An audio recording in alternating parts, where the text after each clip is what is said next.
So chapter 20, here we go. So Victor's all alone, working on his creation. I'm trying to keep the lighting here somewhat dark and kind of gothic. So again, some questions about the mind map slides. These are some general ideas. You should be doing the even chapters.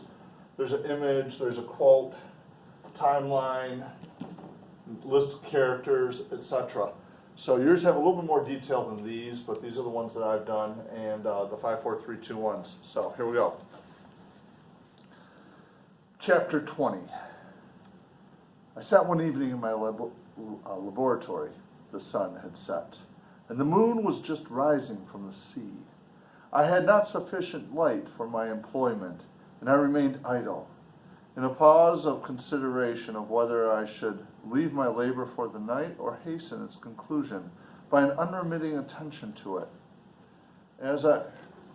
Dark here too, just like this there. As I sat, a train of reflection occurred to me, which led me to consider the effects of what I was now doing. 3 years before, I was engaged in the same manner, and had created a fiend whose unparalleled barbarity had desolated my heart and filled it forever with the bitterest remorse. I was now about to form another being of whose dispositions I was alike ignorant. She might become 10,000 times more malignant than her mate, and delight for its own sake in murder and wretchedness. He had sworn to quit the neighborhood of man and hide himself in deserts, but she had not. And she, who in all probability was to become a thinking and reasoning animal, might refuse to comply with a compact made before her creation. They might even hate each other. The creature had already lived, loathed his own deformity, and might he not conceive a greater abhorrence for it when it came before his eyes in the female form?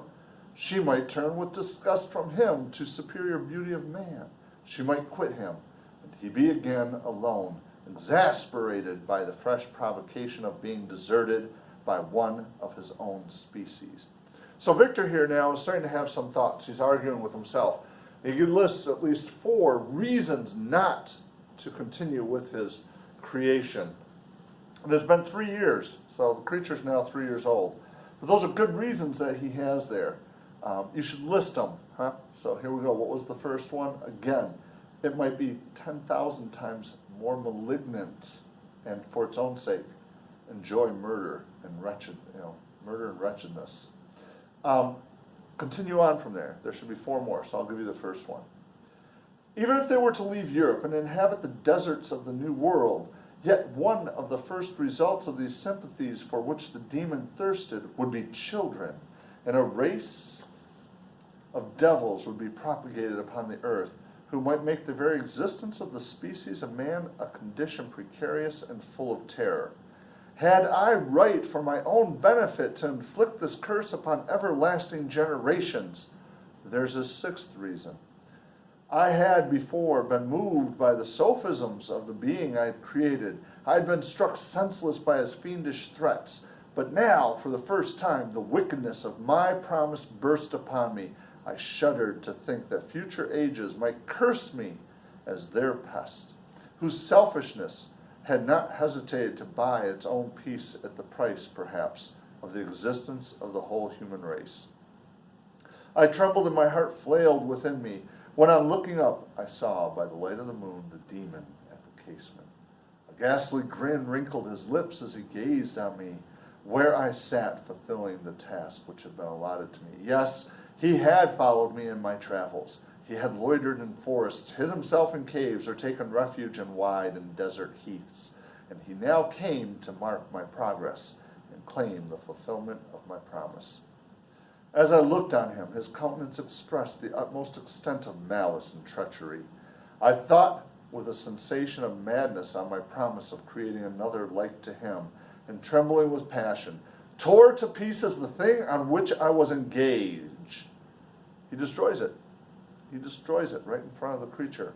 The wretch saw me destroy the creature on whose future existence he depended for happiness, and with a howl of devilish despair and revenge withdrew. I left the room and, locking the door, made a solemn vow in my own heart never to resume my labors, and then, with trembling steps, I sought my own apartment. I was alone. None were near me to dissipate the gloom and relieve me from the sickening oppression of the most terrible reveries. Interesting that's the only reaction that he gets from the creature, just a howl, and then the creature retreats. Again, kind of feeding into my thought that maybe the creature isn't real, but part of his mind. Several hours passed, and I remained near the window, gazing on the sea. It was almost motionless, for the winds were hushed, and all nature reposed under the eye of the quiet moon. A few fishing vessels alone specked the water, and now and then the gentle breeze wafted the sound of voices of the fishermen called to one another. I felt the silence, although I was hardly conscious of its extreme profundity, until my ear was suddenly arrested by the paddling of oars near the shore, and a person landed close to my house. In a few minutes after, I heard the creaking of my door as if someone endeavored to open it softly. I trembled from head to foot. I felt a presentiment of who it was, and wished to rouse one of the peasants who dwelt in a cottage not far from mine.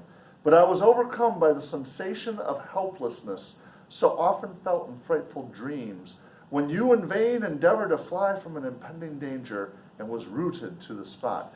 I think that's an interesting idea, that maybe it's almost like a split personality, that this thing is overcoming him. Maybe the creature's real. You're entitled to believe that. It's a great story, fantastic and horror in that.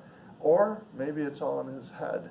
And you notice it's these surfaces. He's out on the ice crevices, and that reflective surface and water, and he sees the creature.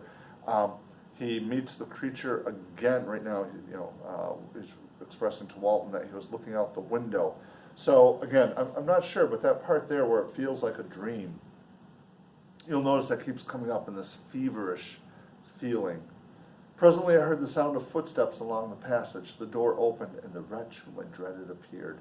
Shutting the door, he approached me and said in a smothered voice, "You have destroyed the work which you began. What is it you intend? Do you dare to break your promise? I have endured toil and misery. I left Switzerland with you. I crept along the shores of the Rhine, among the willow islands and over the summits of its hills. I have dwelt many months in the heaths of England and among the deserts of Scotland. I have endured incalculable fatigue and cold and hunger. Do you dare destroy my hopes? Begone! I do break my promise. Never will I create another like myself, like yourself, equal in deformity and weakness. Slave, I before reasoned with you, but you have proved yourself unworthy of my condescension. Remember that I have power. You believe yourself miserable, but I can make you so wretched that the light of day will be hateful to you. You are my creator, but I am your master. Obey." Wow, antithesis and juxtaposition. Here, I think, is an interesting argument about the creator and the slave. If this is all in his mind, Victor did create this through part of the failure and endeavor to try and bring things to life, and he has a nervous breakdown. And he is the slave then to this other personality from which he cannot escape. On the other hand, it could be a creature, and the creature is coming back, and he knows that he has this power over Victor because of the relationship that they have.